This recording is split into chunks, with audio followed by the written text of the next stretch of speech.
Hey guys, May Flom here, and this is a tote bag I made with iron-on vinyl, glitter material, and felt, and a little hand stitching. Isn't that cute? And today in this video tutorial, you can find more information about this on my blog. There's a link in the information. Today what I want to show you is here with this ScanNCut. I want to show you how I made that possible. In patterns, I'm going to pick several basic patterns, two actually.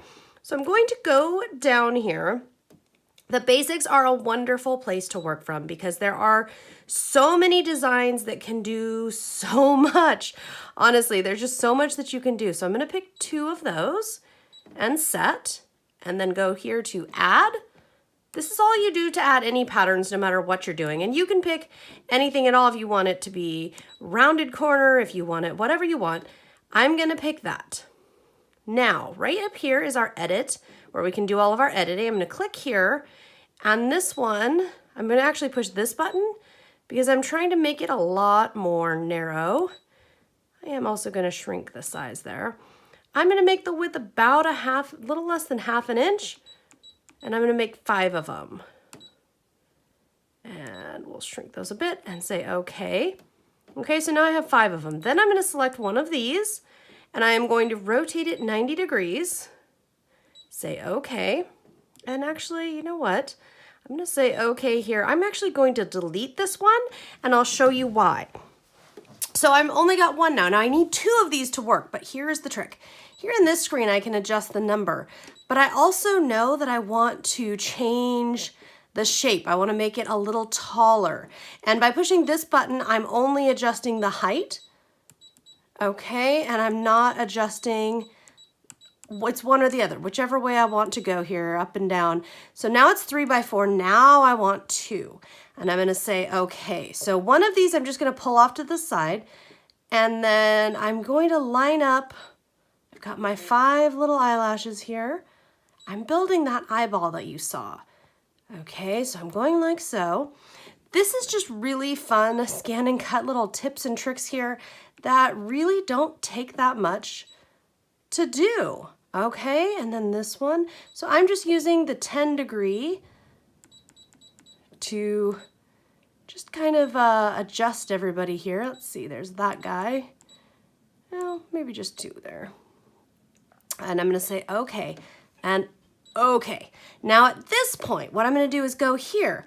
And in this screen, I can adjust a little more precisely. Now, if you want to get really precise, guys, you can hop on the computer and use some computer programs to ScanNCut Canvas would work for a bigger screen and more precision. This is going to be, from what I'm doing here for this project, that's just fine. So I'm going to say okay. Now, you'll notice how there's all those overlaps. All right, so in those overlaps here, and I'm going to bring you guys down here for this part just a little bit more. In those overlaps, all right, if I left this, you would see all those cuts made, and we don't want that. So I'm going to go right here to select, and I'm going to pick this because I want to select all of these. I don't want to touch that one yet. And now you can see them all selected. I'm going to say okay. Now this button would unify, meaning move everything as one. This button is going to eliminate all the cuts that overlap. You see that? I'm going to say okay. Now, if I bring this in here, and remember I've got that nifty little button, so if I'm trying to get it more precisely overlapped, I can. So I'm overlapping it as close to perfect as I can. I am not going to push this button because I want the height and width to stay proportional here. Now I'm just going to shrink this down however much I would like based on what I'm seeing here. I'm going to say okay, and I'm going to zoom way in just so I can check my work. Do I like where it's positioned? Now, because I started them the same size and then shrunk it down and started them in the exact same position, this means that this is going to have the equal distance all the way around the edge because it just shrunk away from the edges. So you can see there, I've got a perfect outline. This is an unnecessary step, but if I wanted to, I could unify this whole thing as a pattern, which means it will move all together. At this point, I know this has got a lot of tips and tricks in this one. Now we could go and size up or size down. So if you wanted, you could have worked very large and then shrunk it way down small. Or the opposite, you could have been working small and enlarged it. It won't matter, it won't affect any of your cuts. And as you can see, we've got our cute little eyeball with eyelashes there.